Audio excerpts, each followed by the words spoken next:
Hello, welcome to Atheist Torah Study. My name is Emma, and I'm an atheist, and I'm going through the Torah, which is the first five books of the Tanakh. In Christian, it's the first five books of the Bible, and I'm going through them one Parsha a week.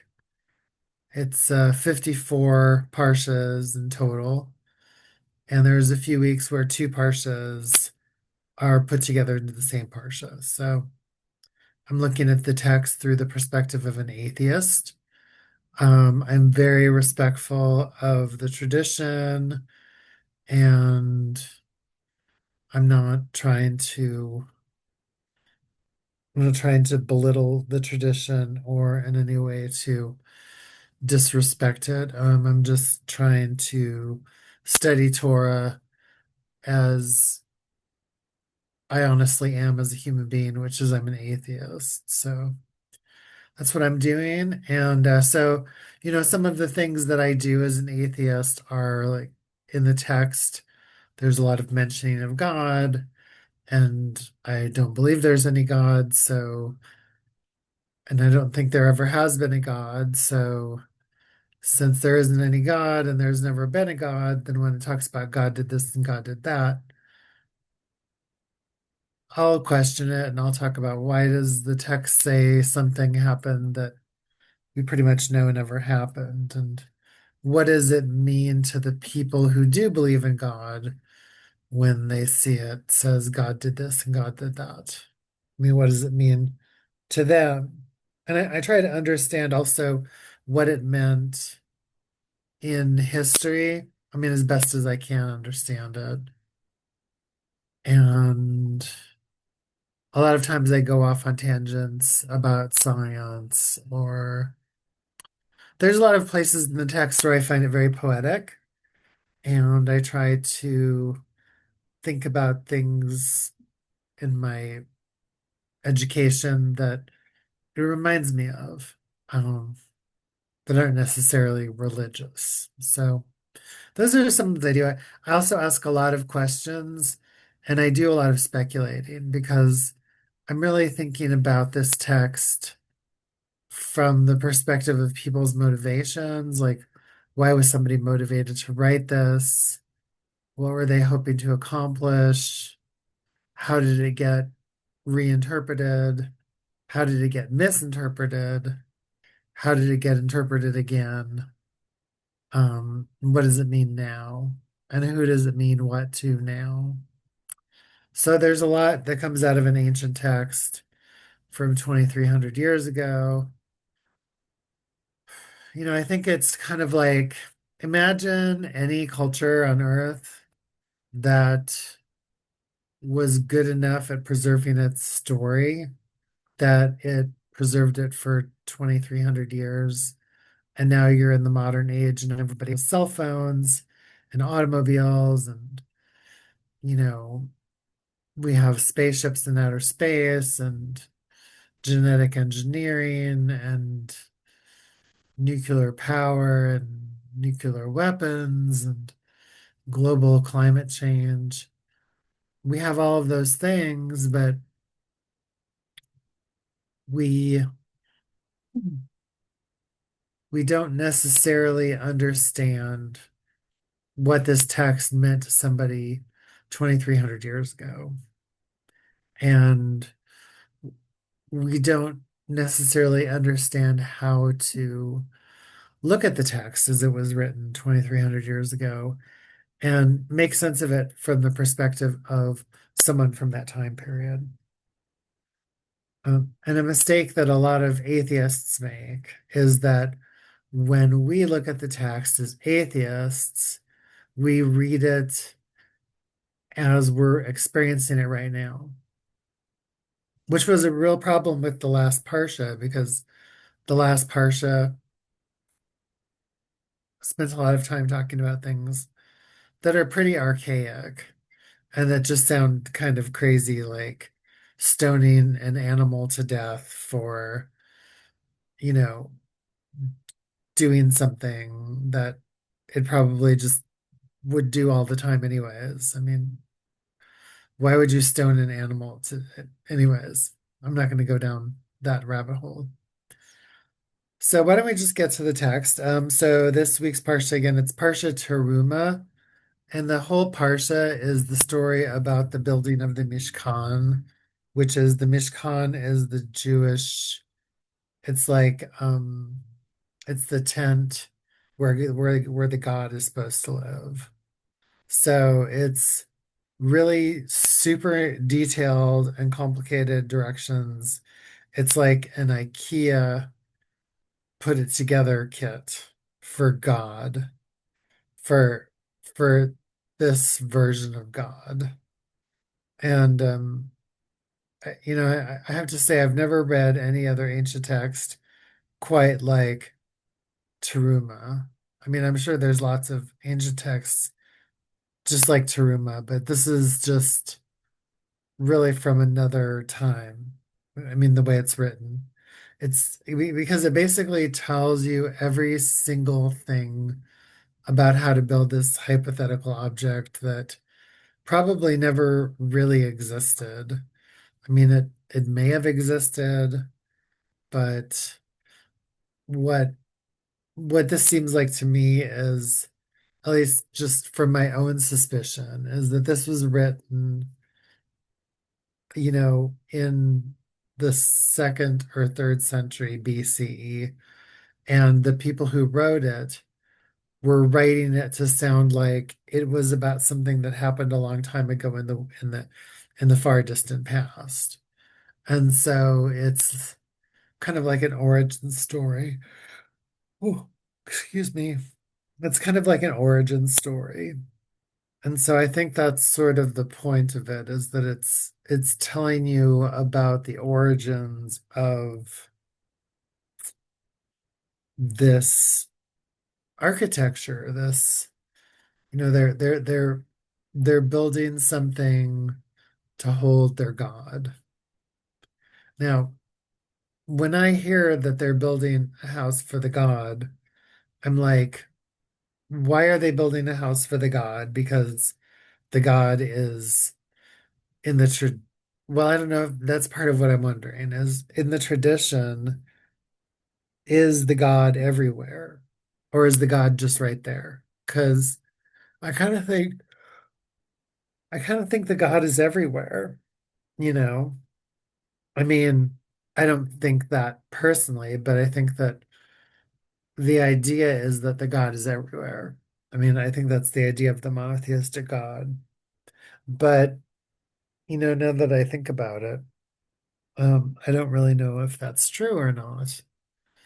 I don't know what people thought about where the God was back then.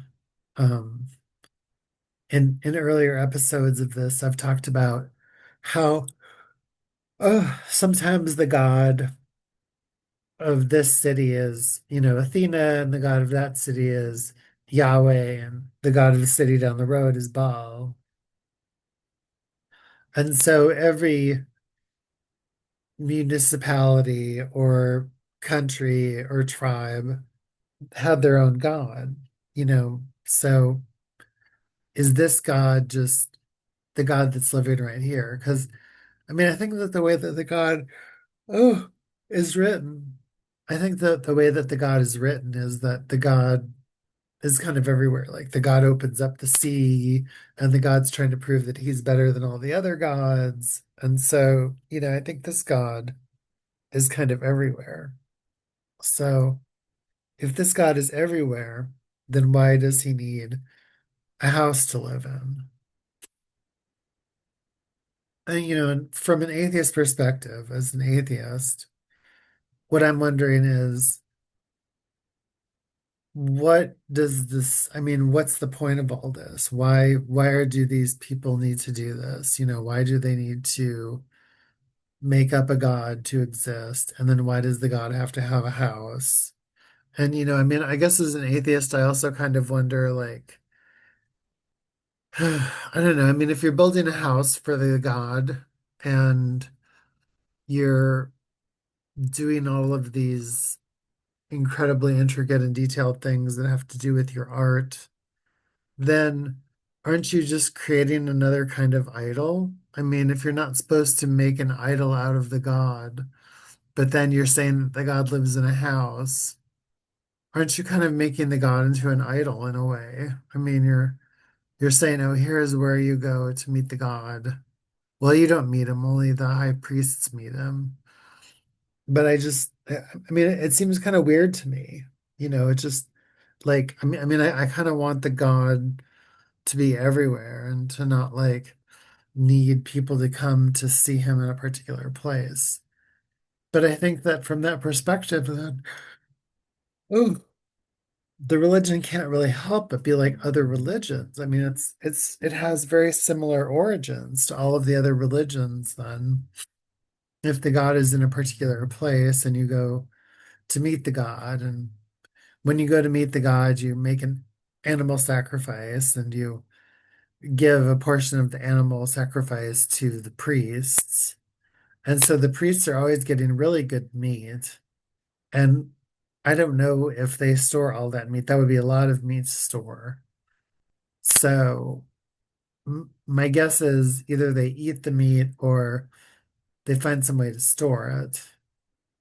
But anyways, that's what they get as payment for doing that service. But you know, this is Terumah, and I'm just going to get into it rather than spend too much more time pontificating on what it might mean. So let's just go ahead and get started. Terumah. God spoke to Moses, saying, tell the Israelite people to bring me gifts. You shall accept gifts from me, every person whose heart is moved. Ugh.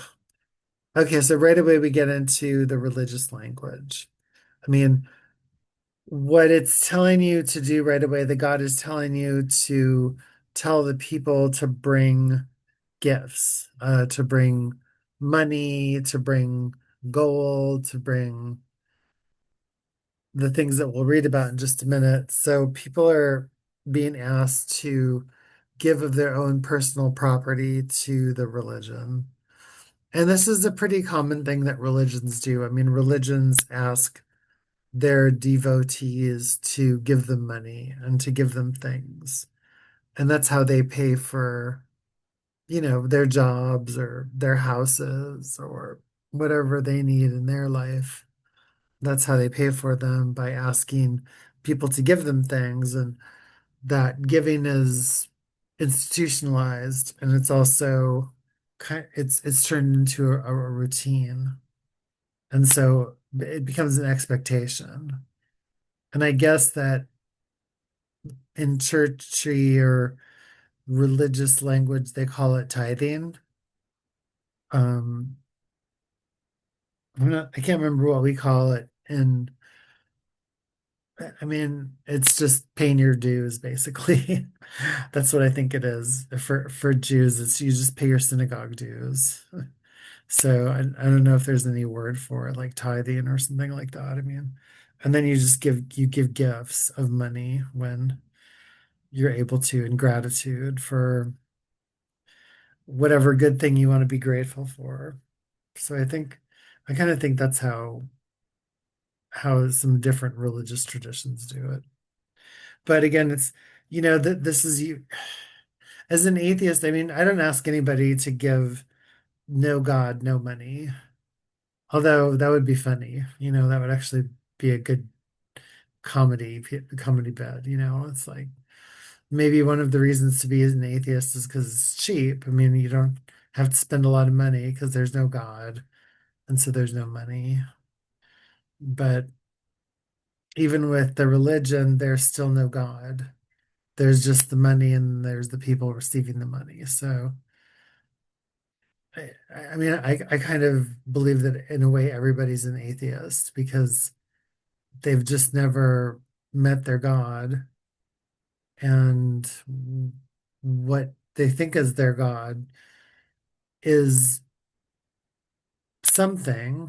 I mean, I'm not trying to challenge anybody's own feeling about what their God is, but it might just be a feeling in their head too. I mean, I've had lots of experiences like that as an atheist when I was religious before I was about 18.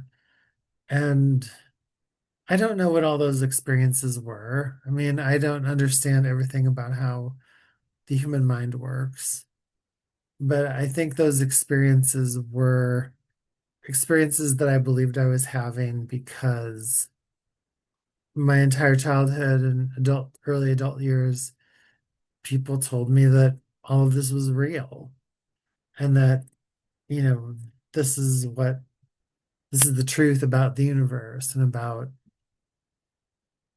our place in the universe. And so, I mean, how could I question that? It's coming from the very authority figures who raised me and, all the people that I went to school with, and they're all telling me that this is true, even though, you know, there's nothing there to back that up. And they seem to need to have a lot of ritual and do a lot of activity in order to make up for the thing that isn't there. So here the people are giving to nothing. They're giving to I mean in the tradition it talks about like they're giving to the community. They're giving the good of themselves to their community.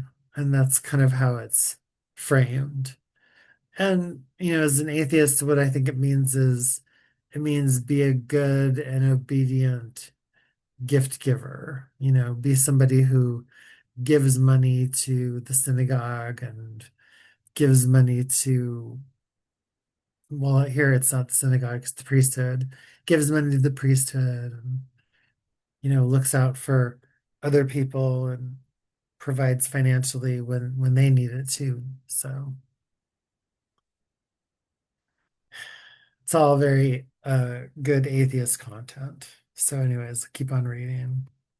And these are the gifts that you shall accept from them: gold, silver, and copper. So these guys have a lot of chutzpah, thinking that everybody's going to give them a bunch of gold, silver, and copper, just like raw, pure. I, I mean, I don't know. Maybe it's processed or something. I don't really know how you get any of those things, gold, silver, or copper. But, I mean, from an atheist perspective, I have to kind of look out at the bigger narrative. I mean, what's the big narrative here? It's like the big narrative is these people are overwhelmed with gratitude and want to give lots of things away. Um, and here's part of the story of that.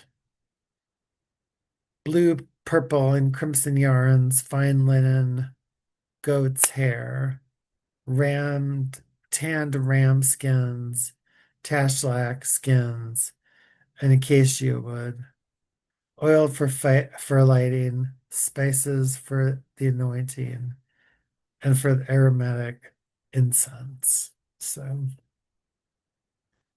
let's see. Anything I want to say there now? I mean, these people are very creative, and it reminds me once again that I'm pretty convinced that queers wrote the Bible, queers wrote the Jewish Bible, queers wrote the Christian Bible. There's just a lot of queerness here. And there's also a lot of really pretty materials. So what this made me think about when I was thinking, how can I frame this in my own perspective as an atheist? And I think that when I look at human history, when I look at how the world has existed in the past, it seems like someplace like Göbekli Tepe, which is an 11,000 BC time period of the construction of a complex temple site. I mean, a complex temple site that over the millions and billions of, well, not billions, the million, no, not millions either, sorry.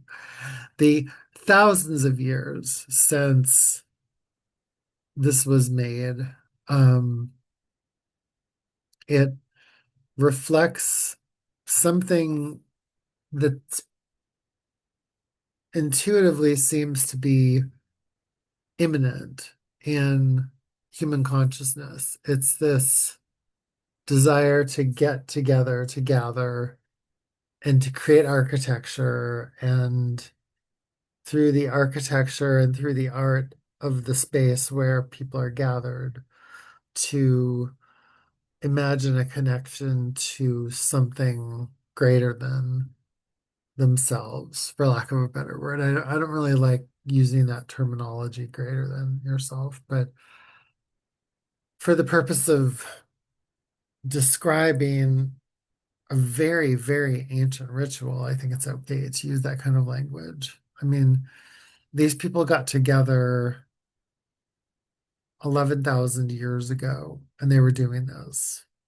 So to me, that tells me that there's something instinctive about this. It's this idea of taking your creative energy, putting it towards something useful for yourself and for your community, and seeing what happens. Anyway, so let's keep on reading. Exactly as I showed you, the pattern of the tabernacle and the pattern of all its furnishings, so shall you make it. They shall make an ark of acacia wood, 2.5 cubits long, a cubit and a half wide, and a cubit high. Overlay it with pure gold, especially inside and out, and you could make upon its gold molding roundabout.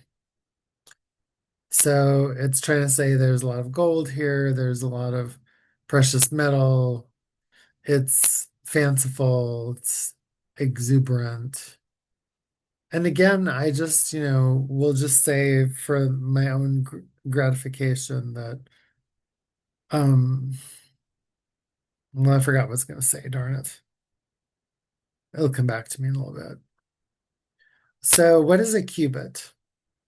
I was curious about this, so I looked it up, and a cubit is about, it's roughly analogous to, like a yardstick, like 36 inches, 1 meter. So that's roughly what a cubit is. I think it's considered like an arm's length. Anyways, where was I? Overlay it with pure gold, overlay it inside and out, and make upon it a gold molding roundabout. Cast 4 rings for it to be attached to its 4 feet, 2 rings on one side and 2 on the other. Make poles of acacia wood and overlay them with gold. So it's like, one thing I've wondered is why some of these things are in the Torah. Why is this in the Torah? I mean, this seems like the most pedantic, OCD, trauma-informed portion of text in the entire Torah. I mean, there's almost no mention here of any God. It's just this long, long, long, long, long story about how to build a Mishkan, what to do in order to complete the project. So that's what this is. I mean, as an atheist, it reminds me that atheists need to have gathering places too. I mean, if anything, this just reminds me of how urgent it is and how significant it is to be able to have a place to gather, to exchange all kinds of things, to exchange language, maybe to try out different variations of the same religion. Um, Gathering places are just absolutely crucial to feeling a sense of identity. So I definitely am going to make sure that, anyways, let's read some more. Overlay it with pure gold, overlay it inside and out, and make upon it a gold molding roundabout. Oh, I already read that part. The acacia wood. Make poles of acacia wood and overlay them with gold. Then insert the poles into the ring on the side wall of the ark for carrying the ark. The poles shall remain in the rings of the ark, they shall not be removed from it. So I know that in Jewish tradition, there's a lot of commentary on all of this because, well, I don't know why. Let's see, read some more. And deposit in the ark the tablets of the pact that I will give you. You shall make a cover of pure gold, 2.5 cubits long, and 1.5 cubits wide. Make two cherubim of gold. Make them of hammered work at the two ends of the cover. So here's where it gets like super problematic for me. It's like, here's these artists and they're doing stuff, and are they getting compensated? Are they getting paid in any way for anything that they're doing? And is that even a consideration in ancient society? Or is this just, it's just assumed that everybody's going to work for free? Anyways, make two cherubim of gold, make them of hammered work at the two ends of the cover. Make one cherub at one end and the other cherub at the other end.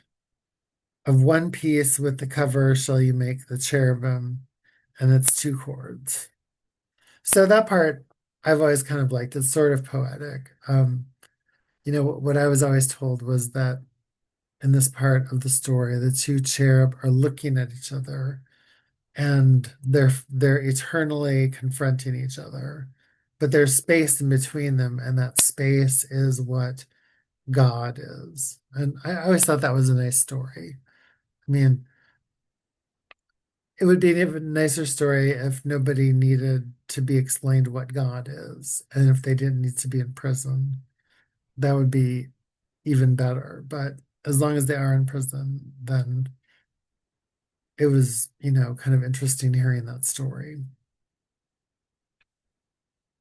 So the cherubim shall have their wings spread out above, shielding the cover with their wings. They shall confront each other, the faces of the cherubim being turned toward the cover. Place the cover on top of the ark. After depositing inside the ark the pact I will give you. So the idea here is that Moses is going to get these 10 or maybe 15 suggestions. And they're supposed to, well, let's just read some more. There I will meet with you, and I will impart to you from above the cover, from between the two cherubim that are on top of the Ark of Pact, all that I will command you concerning the Israelite people. So again, it's a really nice image. It's like the idea is that the God is supposed to be right there in between the two people. And it's a nice metaphor for community. I mean, I think that, I think that as animals, we evolved with a strong social connectedness, with a strong sense of the intuitive connectedness of us to each other. And I think that that kind of intuitive connectedness is something that we are probably born with. It's probably an evolutionary instinct to have this sense that that we're talking about here, this sense of connectedness. I mean, there isn't any direct evidence that that's what's going on. It's just pure speculation, but I mean, I think that there's a lot of truth to it. So let's keep on going. You shall make a table of acacia wood, 2 cubits long, 1 cubit high. a cubit and a half high, 1 cubit wide. Overlay it with pure gold, make a gold molding all around it, make a rim of hand's breadth around it, make gold molding for its rim around about. So it's just telling you more about how to make stuff, and you're supposed to cover it all in gold. It's like, I don't know what's the purpose of all the gold, putting gold on acacia wood for something that you're going to be carrying around out in the desert, you know. Now, on the other hand, if you were the local priest guy where everybody comes to make sacrifice, then this story won't impact your ability to get that sacrifice. So that part of the story is still good. Let's see, let's read some more. We're still just on chapter 25.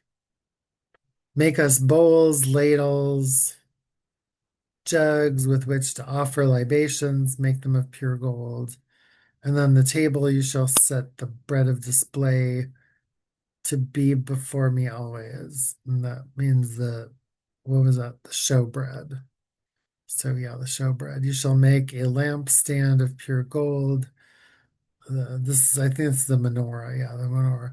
The lampstand shall be made of hammered work, its base and its shaft, its cups, calyxes, and other petals shall be of one piece. So, yeah, I can't really think of too much atheist to say about this. I mean, there's the story about the showbread.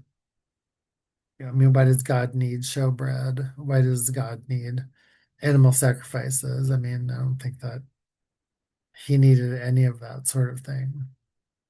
But here it is in the Torah. We read it every year. I think a lot of people just try to skip this part of the Torah. So, I don't know. Let's see. Where were we? Was I right here? Make four rings and touch. Rings make the poles of acacia wood. You shall be set the bread display.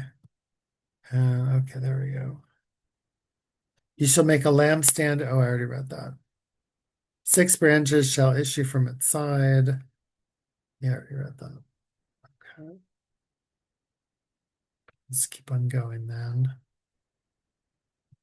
On one branch there shall be 3 cups shaped like almond blossoms, each with calyxes and petals.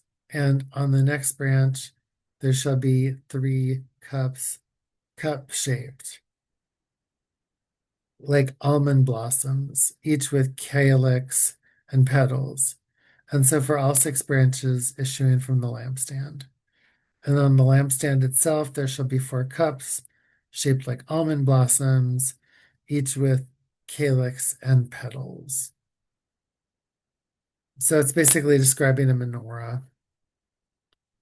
A menorah is a Jewish ritual object that's lit sometimes um, for holidays and for special occasions.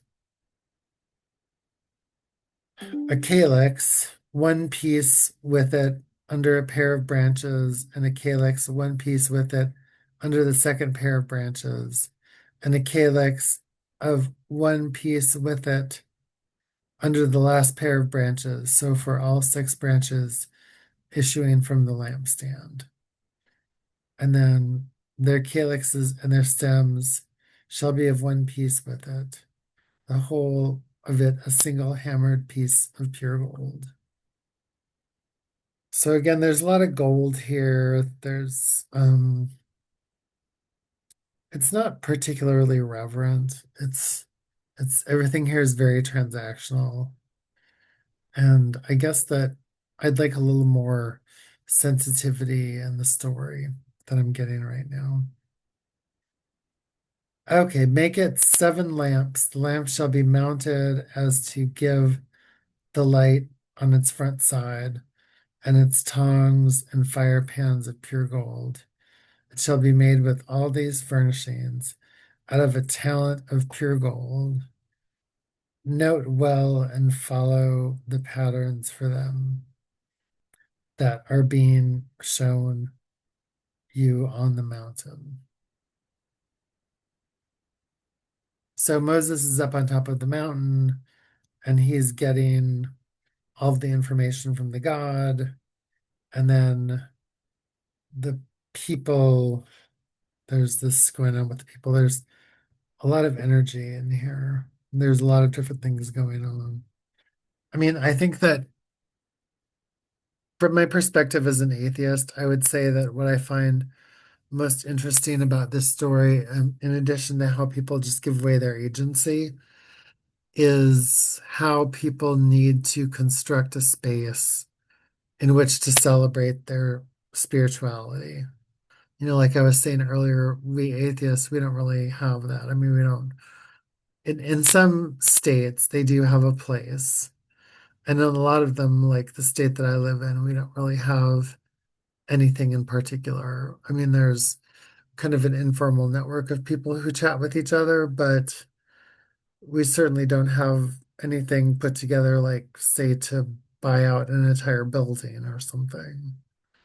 Yeah, I don't really know of anybody doing work that's that complicated. And I mean, I think part of the reason that we don't do that work is because probably a lot of us are housed already. I mean, I think that when you're not housed, having the desire to do that sort of thing is very strong. And, you know, it's definitely something that you want to do at a certain point in life. Anyways, let's read some more here. As for the tabernacle, make it of 10 strips of cloth. Make these of fine twisted linen, of purple, blue, and crimson yarn, with bondage, oops, sorry, with a design of cherubim worked into them. I might have to do something about that. The length of each cloth shall be 28 cubits, and the width of each cloth shall be 4 cubits. All the cloth to have the same measurements. Okay, so what's going on here? How do we look at this from the perspective of atheists? I don't know. It's this just isn't. I mean, it's not really annoying to me as an atheist. It's not really helpful either. I mean, it doesn't really inform my atheism at all. And it's not like there's something here that's just like, oh, it's just making me this great atheist, you know, because I'm seeing the truth so clearly now. This is a story about how to build a mythical tent out in the desert. And the people who wrote the story wrote it when they had their own, they either had their own religious temple already, or they were in the process of building one and they needed a good nationalist text to kind of help show their own origin story. And so, in a way, this is like any culture that needs to create an origin story. It needs to be like, oh, here's how you and your mother met, you know, or here's how they proposed, or some significant story, something that's worthy of being marked. And here, the people are doing that with the space. They're making the space into something that they feel is worthy to be marked. It's, you know, it's a kind of a celebration. It's framed as a celebration. And, you know, as atheists, there's no reason that we can't have this too. We can have celebration. We can have gatherings, and we can have cycles of life rituals. And we can have things in our tradition as atheists that we honor too, and not just Charles Darwin. I mean, there's a lot of things as atheists I think that we can be proud of, and we should definitely acknowledge some of those things. And it certainly isn't a bad idea to have a building somewhere where we can house those things about us that, we think are worth preserving, the stories that we feel are worth preserving. Anyway, let's keep on reading. Where we're getting through a lot of Torah tonight. Make 50 loops on the one cloth and 50 loops on the edge of the end cloth of the other set. The loops to be opposite one another. And make 50 gold clasps and couple the cloths to one another with the clasps so that the tabernacle becomes one whole. You shall then make cloths of goat's hair for a tent over the tabernacle. Make the cloths 11 in number. So, some pretty specific instructions about what people are supposed to do and how they're supposed to do it. But again, nothing here really has much of anything to do with atheists. I mean, it just has to do with channeling your energy into something. I mean, I think that for a lot of atheists, if we're looking to channel our energy into something, we channel it into politics. I mean, I know a lot of atheists do. We channel the energy into social justice. Um, we channel the energy into doing things to make our world a better place, which isn't that different from anybody from a religion volunteering to do the same thing. So, no, that's just, I think that's one way that atheists do that sort of thing. So keep on reading. You shall then make cloths of goat's hair for a tent to cover the tabernacle. Make the goats 11 in number. So I already read that. The length of each shall be 30 cubits, and the width of each cloth shall be 4 cubits. The 11 cloths to have the same measurements. Join 5 of the cloths together by themselves, and the other 6 cloths by themselves, and fold over the 6th cloth at the front of the tent. For some reason, this is making me think of Burning Man, and I'm just not sure why. I don't know, maybe it's because there's a lot of tents at Burning Man, or maybe there's some other reason. I don't know. This is just random things when you're reading these texts. I think these are I think this is the Torah portion that the rabbi always tries to have somebody else do, so that the rabbi doesn't have to do it. I mean, I guess one thing you could ask yourself as an atheist is you could ask yourself, why is this in this book?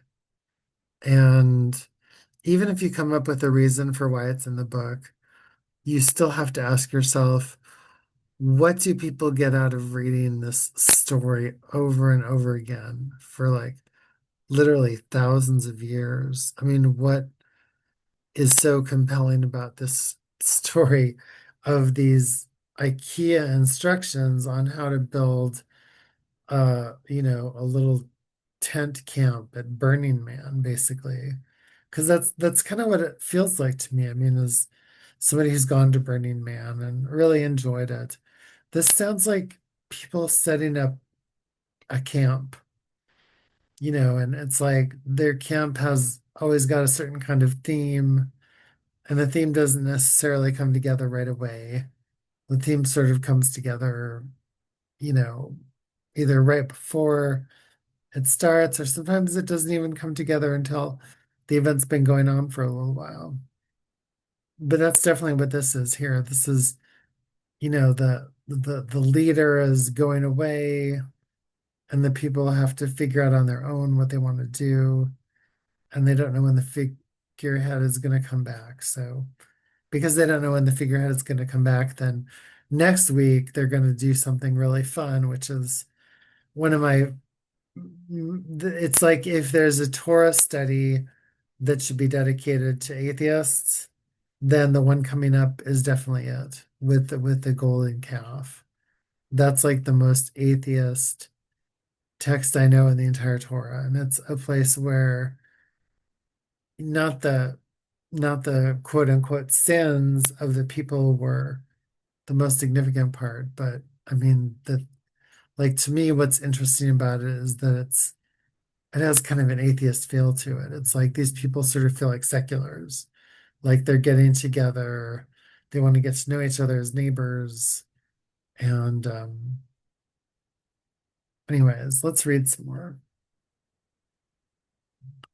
As for the overlapping excess of the cloths of the tent, the extra half cloth shall overlap the back of the tabernacle, while the extra cubit at either end of each length of tent shall hang down to the bottom of the two sides of the tabernacle and cover it, and make for the tent covering of tanned ram skin and a covering of tashlek skin above. So this tells you kind of what's around them too, like what their materials are. It sort of tells you like what your typical kind of animal is that people bring to the temple to sacrifice because, here they're talking about using parts of the sacrificed animals to help build their tent city. So I guess they don't really talk about it. I mean, they do talk about animal sacrifice a little bit. There's a couple of parshas where they really get into it, but in general, you're not so aware that there's this bloody carnage happening all around you, like when you look at the text, because it doesn't get into that much here. So then it says, "You shall make planks for the tabernacle of acacia wood, upright. The length of each plank shall be 10 cubits, and the width of each plank shall be a cubit and a half." So, yeah, I don't know. Again, I don't have much to say. It's just IKEA instructions. Each plank shall have two tendons parallel to each other. Do the same with the planks of the tabernacle. So, one of the ways that I was taught to read this kind of text is that this text, it feels very much like a body. Um, and there's a way to take the text and kind of lift it out of the confines of where it's living right now. It's living in a very particular place. I mean, it's living as a very particular kind of story. But you can easily lift it up in the air out of where it is in the text, and you can take the principles of it. You can take essentially the language of it, and you can put it together in a completely new way. And I'll give you an example. I'll give you an example because I was doing this today. I go to the prison to study Torah with some of the people from my synagogue, and we do a Torah study over in the medium side of the prison. So, anyways, here's what I was thinking today. So I was thinking from the perspective of a society that kind of lives as if it's a prison culture itself. I mean, we live in a society that is highly policed and where these detention facilities and jails and prisons make up enough of a portion of our society that, a really high number of people have regular contact with some element of it. Like 1 in 10 people or some number like that. I mean, something that's pretty statistically significant. So, anyways, let's read a little bit more. I've only got what have I got left? I have 8 minutes left. or so. Yeah, about 8 minutes left. So I'm not going to make it to the end of this, but oh, by the way, again, my name is Emma, and this is Atheist Torah Study. I'm an atheist, and I'm reading the Torah, and I'm commenting on it from my perspective as an atheist. Um, I mean, I think I've already said almost everything that I really wanted to say. I mean, it kind of bothers me that there's all of this detail that goes into this because it really does feel like making a certain kind of an idol. Like my understanding of the deity is that, well, let's just read a little more. Each plank shall have two tenons. Is that right? Two tenons parallel to each other. Do the same with all the planks of the tabernacle. Of the planks of the tabernacle, make 20 planks on the south side, making 40 silver sockets under 20 planks, two sockets under the same plank for its two tenons, and two sockets under each following plank for its two tenons. And for the other side of the walls of tabernacle on the north side, 20 planks. So I guess I was wondering, like, what would an atheist space look like? I mean, like, if atheists were so excited about building something, what would their atheist space look like? I mean, I think it would have at least 28 or 29 amendments. And I think that it couldn't have any future validity unless it represented all peoples. I mean, all skin colors, all genders, all races. And if it was equally applied to everyone, then that would be at least some kind of a sacred document to me as an atheist. And, the document is just part of the story. I mean, this is the other part of the story, the gathering place, the home. And this parsha is very feminine because it's about this identifying with kind of doing more things around the home. It's very much connected to a sense of, like you're at home and you could sort of freely give in order to help build this thing, and you can contribute to it, regardless of whether you're rich or poor. Although, like I said, there is a lot of gold in here, which makes it feel like it's more about the rich than it is about the equality. Make two planks for the corners of the tabernacle as rest. They shall match at the bottom and terminate alike at the top, inside one ring. Thus shall it be with both of them. They shall form the two corners. Thus there shall be 8 planks with which their sockets of silver, 16 sockets, 2 sockets under the first plank, 2 sockets under each of the other planks. It just kind of gets pretty esoteric, doesn't it? I mean, it's kind of hard to follow it. But I think we're going to go ahead and stop here. I've only got a few minutes left.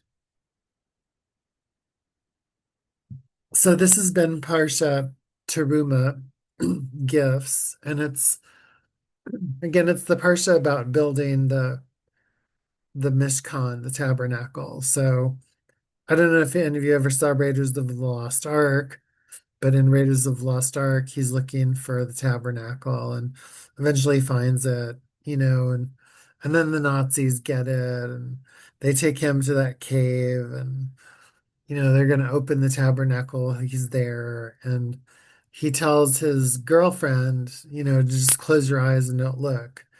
And as long as you keep your eyes closed and don't look, then God, who's in the tabernacle, is going to pop out and melt everybody and, disintegrate their bodies and then go back into the tabernacle. And so, that was kind of Steven Spielberg's idea of what the tabernacle was, and what the God was. So That's again, I guess I kind of close with the idea is maybe somebody could help me understand these two because it seems like they're in contradiction with each other just absolutely fundamentally. So is God everywhere or is God in one place? I mean, if God is everywhere, well, there isn't any God anywhere. So, I mean, I guess the point is kind of moot, but from your perspective, if you're not an atheist and you were like thinking about this issue, like, because this is about building a home for God, like one place for the God to be. But what I'm asking is the God everywhere? Because if the God's everywhere, then, you don't really need to do anything to make a special place for them because they're everywhere, unless you want to decorate everywhere. So I guess that's kind of the thought I'm leaving with is just what kind of a God is this? I mean, I would say that in both cases, in the case of the God of the city and the God who's everywhere, like it's people trying to have some sense of an order in a universe that is essentially not necessarily ordered or always the safest universe to be in. And I think that having this God or the idea of the God, it just makes people feel a little bit more safe and gives their lives some sense of meaning. And so I can't remember that, Christopher Hitchens probably thought of some word for that. If Christopher Hitchens were watching this, he'd probably just type in the chat and say, "Oh, that means this," but I don't have the word for it, so I'm not going to try to say whatever it is. Anyways, you've been watching or reading Atheist Torah study. Thank you so much for joining me. This was Parsha Terumah, and I hope I didn't botch it too bad.